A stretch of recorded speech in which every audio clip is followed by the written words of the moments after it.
Hi friends, Jesus with us ಚಾನೆಲ್ಗೆ ನಿಮಗೆ ಮತ್ತೆ ಸ್ವಾಗತ. ದಯವಿಟ್ಟು ವಿಡಿಯೋವನ್ನು ಸ್ಕಿಪ್ ಮಾಡದೆ ಪೂರ್ತಿ ನೋಡಿ ದೇವರ ವಾಕ್ಯವನ್ನು ಸಂಪೂರ್ಣ ತಿಳಿಯುವಿರಿ. ನೀವು ಫಸ್ಟ್ ಟೈಮ್ ನಮ್ಮ ಚಾನೆಲ್ಗೆ ಬಂದಿದ್ದಾರೆ, ದಯವಿಟ್ಟು ಸಬ್ಸ್ಕ್ರೈಬ್ ಮಾಡಿ. ವಿಡಿಯೋವನ್ನು ಲೈಕ್ ಮಾಡಿ, ವಿಡಿಯೋವನ್ನು ನಿಮ್ಮ ಸ್ನೇಹಿತರಿಗೆ ಶೇರ್ ಮಾಡಿ. ನಿಮ್ಮಿಂದ ನಮಗೆ ಹೊಸ ವಿಡಿಯೋ ಮಾಡಲು ಸ್ಫೂರ್ತಿ ಸಿಗುತ್ತದೆ.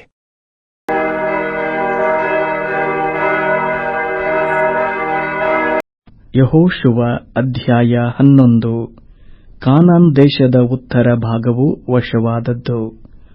ಹಾಚೋರಿನ ಅರಸನಾದ ಯಾಬೀನನು ಇದನ್ನೆಲ್ಲ ಕೇಳಿ, ಯೋಬಾಬನೆಂಬ ಮಾದೋನಿನ ಅರಸನು, ಶಮ್ರೋನಿನ ಅರಸನು, ಅಕ್ಷಾಫಿನ ಅರಸನು ಇವರನ್ನೂ, ಉತ್ತರ ದಿಕ್ಕಿನ ಪರ್ವತ ಪ್ರದೇಶ, ಕಿನ್ನೆರೋತ್ ಸಮುದ್ರದ ದಕ್ಷಿಣದಲ್ಲಿನ ತಗ್ಗಾದ ಪ್ರದೇಶ, ಇಳಕಲಿನ ಪ್ರದೇಶ, ದೋರ್ ಊರಿನ ಪಶ್ಚಿಮದಲ್ಲಿದ್ದ ಬೆಟ್ಟದ ಮೇಲಿನ ಪ್ರದೇಶ ಇವುಗಳ ಅರಸರನ್ನು, ಪೂರ್ವ ಪಶ್ಚಿಮಗಳಲ್ಲಿರುವ ಕಾನಾನ್ಯರು, ಅಮೋರಿಯರು, ಹಿತ್ತಿಯರು, ಪೆರಿಜ್ಜಿಯರು, ಬೆಟ್ಟದ ಮೇಲಿನ ಪ್ರದೇಶದಲ್ಲಿದ್ದ ಯಬೂಷಿಯರು, ಹೆರ್ಮೋನಿನ ಬುಡದಲ್ಲಿ ಮಿಚ್ಪಾ ದೇಶದಲ್ಲಿದ್ದ ಹಿವ್ವಿಯರು ಇವರನ್ನು ಕರೆ ಕಳುಹಿಸಿದನು.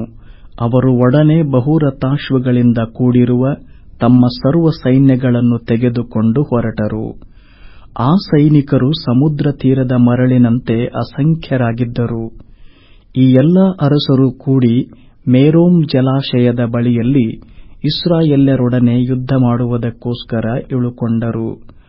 ಆಗ ಯೆಹೋವನು ಯೆಹೋಶುವನಿಗೆ, ನೀನು ಅವರಿಗೆ ಹೆದರಬೇಡ, ನಾಳೆ ಇಷ್ಟೇ ಹೊತ್ತಿಗೆ ಅವರನ್ನು ಇಸ್ರಾಯೇಲ್ಯರಿಗೆ ಒಪ್ಪಿಸುವೆನು. ಅವರು ಅವರನ್ನು ಹತಿಸಿಬಿಡುವರು.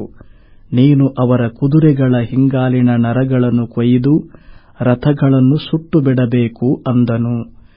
ಯೆಹೋಶುವನು ತನ್ನ ಎಲ್ಲಾ ಭಟರೊಡನೆ ಹೊರಟು ಹೋಗಿ ಮೇರೋಮ್ ಜಲಾಶಯದ ಬಳಿಯಲ್ಲಿದ್ದ ಶತ್ರುಗಳ ಮೇಲೆ ಫಕ್ಕನೆ ಬಿದ್ದನು. ಯೆಹೋವನು ಅವರನ್ನು ಇಸ್ರಾಯೇಲ್ಯರ ಕೈಗೆ ಒಪ್ಪಿಸಿದನು. ಇವರು ಅವರನ್ನು ದೊಡ್ಡ ಚೀದೋನ್, ಮಿಸ್ರೆಪೋತ್ಮಯಿಮ್ ಎಂಬ ಊರುಗಳವರೆಗೂ, ಪೂರ್ವ ದಿಕ್ಕಿನಲ್ಲಿರುವ ಮಿಚ್ಪೆಯ ಬಯಲಿನವರೆಗೂ ಹಿಂದಟ್ಟಿ ಹೊಡೆದರು. ಒಬ್ಬನಾದರೂ ಉಳಿಯದಂತೆ ಎಲ್ಲರನ್ನೂ ಸಂಹರಿಸಿದರು. ಯೆಹೋಶುವನು ಯೆಹೋವನ ಅಪ್ಪಣೆಗನುಸಾರವಾಗಿ ಅವರ ಕುದುರೆಗಳ ಹಿಂಗಾಲಿನ ನರಗಳನ್ನು ಕೊಯ್ದು ರಥಗಳನ್ನು ಸುಟ್ಟು ಬಿಟ್ಟನು. ಕೂಡಲೇ ಯೆಹೋಶುವನು ಹಿಂದಿರುಗಿ ಹಾಚೋರನ್ನೂ ಅದರ ಅರಸನನ್ನು ಕತ್ತಿಯಿಂದ ಸಂಹರಿಸಿದನು. ಹಾಚೋರೆಂಬುದು ಪೂರ್ವಕಾಲದಲ್ಲಿ ಆ ಎಲ್ಲಾ ರಾಜ್ಯಗಳಲ್ಲಿ ಶ್ರೇಷ್ಠವಾಗಿತ್ತು. ಇಸ್ರಾಯೇಲ್ಯರು ಅದರಲ್ಲಿದ್ದ ಎಲ್ಲಾ ಜನರನ್ನು ಕತ್ತಿಯಿಂದ ಸಂಹರಿಸಿ ಹಾಚೋರ್ ಪಟ್ಟಣವನ್ನು ಸುಟ್ಟು ಬಿಟ್ಟರು. ಒಂದು ಪ್ರಾಣಿಯಾದರೂ ಉಳಿಯಲಿಲ್ಲ.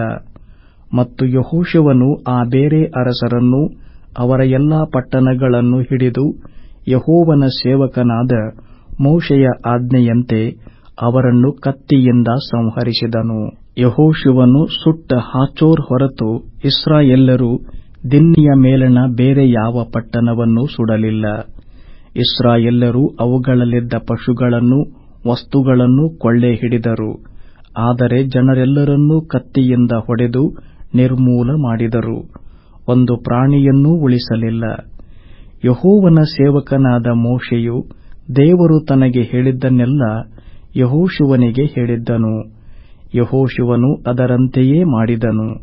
ಯೆಹೋವನು ಮೋಶೆಯ ಮೂಲಕ ಆಜ್ಞಾಪಿಸಿದ್ದರಲ್ಲಿ ಅವನು ಒಂದನ್ನೂ ಮೀರಲಿಲ್ಲ.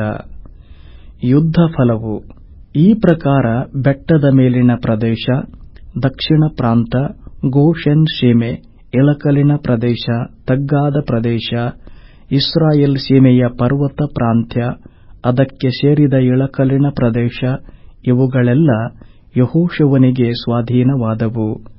ಅವನು ಶೇಯೀರಿನ ದಾರಿಯಲ್ಲಿದ್ದ ಹಾಲಾಕ್ ಬೆಟ್ಟದಿಂದ ಹೆರ್ಮೋನಿನ ಬುಡದಲ್ಲಿ ಲೆಬನೋನ್ ತಗ್ಗಿನಲ್ಲಿರುವ ಬಾಲ್ದಾದ್ ಪಟ್ಟಣದವರೆಗೂ ಇರುವ ಪ್ರದೇಶವನ್ನೆಲ್ಲ ತೆಗೆದುಕೊಂಡು ಅದರ ಎಲ್ಲಾ ಅರಸರನ್ನು ಹಿಡಿದು ಸಂಹರಿಸಿ ಬಿಟ್ಟನು.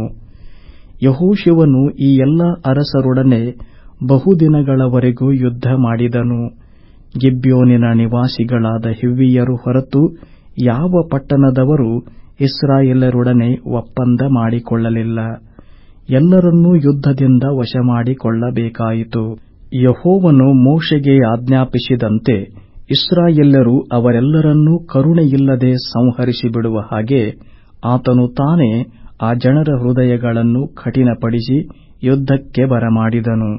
ಅದೇ ಕಾಲದಲ್ಲಿ ಯೆಹೋಶುವನು ಹೆಬ್ರೋನ್, ದೆಬೀರ್, ಅನಾಬ್ ಎಂಬ ಊರುಗಳಲ್ಲಿಯೂ ಯಹೂದ ಮತ್ತು ಇಸ್ರಾಯೇಲ್ ಪ್ರಾಂತಗಳ ಬೆಟ್ಟಗಳಲ್ಲಿಯೂ ಇದ್ದ ಉನ್ನತ ಪುರುಷರನ್ನು ನಾಶಮಾಡಿ ಅವರ ಪಟ್ಟಣಗಳನ್ನು ಹಾಳು ಮಾಡಿದನು. ಇಸ್ರಾಯೇಲರ ಪ್ರಾಂತದಲ್ಲಿ ಅಂಥವರು ಯಾರೂ ಉಳಿಯಲಿಲ್ಲ. ಆದರೆ ಗಾಜಾ, ಗತೂರ್, ಅಷ್ಟೋದ್ ಎಂಬ ಊರುಗಳಲ್ಲಿ ಮಾತ್ರ ಕೆಲವರು ಉಳಿದರು. ಯೆಹೋವನು ಮೋಶೆಯ ಮೂಲಕ ವಾಗ್ದಾನ ಮಾಡಿದ್ದ ಪ್ರದೇಶವನ್ನೆಲ್ಲ ಯೆಹೋಶುವನು ಹಿಡಿದುಕೊಂಡು ಇಸ್ರಾಯೇಲ್ ಕುಲ ಭಾಗಗಳಿಗನುಸಾರವಾಗಿ ಹಂಚಿಕೊಟ್ಟನು.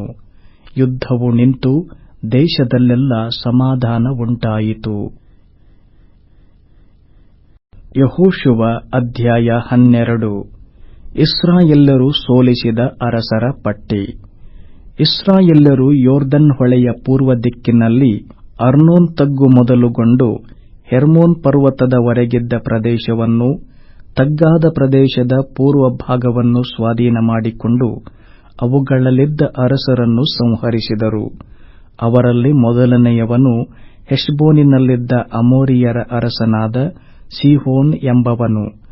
ಅರ್ನೋನ್ ತಗ್ಗಿನ ಅಂಚಿನಲ್ಲಿರುವ ಅರೋಯೇರ್ ಪಟ್ಟಣವು ಮತ್ತು ತಗ್ಗಿನಲ್ಲಿಯೇ ಇರುವ ಪಟ್ಟಣವು ಇವುಗಳು ಮೊದಲುಗೊಂಡು ಅಮ್ಮೋನಿಯರ ಮೇರೆಯಾಗಿರುವ ಯಬ್ಬೋಕ್ ಹೊಳೆಯವರೆಗಿರುವ ಗಿಲ್ಯಾದಿನ ಅರ್ಧ ಪ್ರಾಂತವು, ಯೊರ್ದನ್ ಹೊಳೆಯ ಪೂರ್ವ ದಿಕ್ಕಿನಲ್ಲಿ ಕಿನ್ನೆರೋತ್ ಸಮುದ್ರದಿಂದ ಲವಣ ಸಮುದ್ರವೆನಿಸಿಕೊಳ್ಳುವ ಅರಾಬಾ ಸಮುದ್ರದ ಹತ್ತಿರವಿರುವ ಬೇತ್ ಯೆಷಿಮೋತಿನವರೆಗೂ, ದಕ್ಷಿಣದಲ್ಲಿರುವ ಪಿಸ್ಗಾ ಬೆಟ್ಟದ ಬುಡದವರೆಗೂ ಇರುವ ತಗ್ಗಾದ ಪ್ರದೇಶವು ಇವೇ ಅವನ ರಾಜ್ಯ. ಅಷ್ಟರೋತ್, ಎದ್ರೈ ಎಂಬ ಊರುಗಳಲ್ಲಿ ವಾಸವಾಗಿದ್ದ ರೆಫಾಯರ ವಂಶಸ್ಥನೂ ಬಾಷಾನಿನ ಅರಸನೂ ಆದ ಓಗನು ಎರಡನೆಯವನು.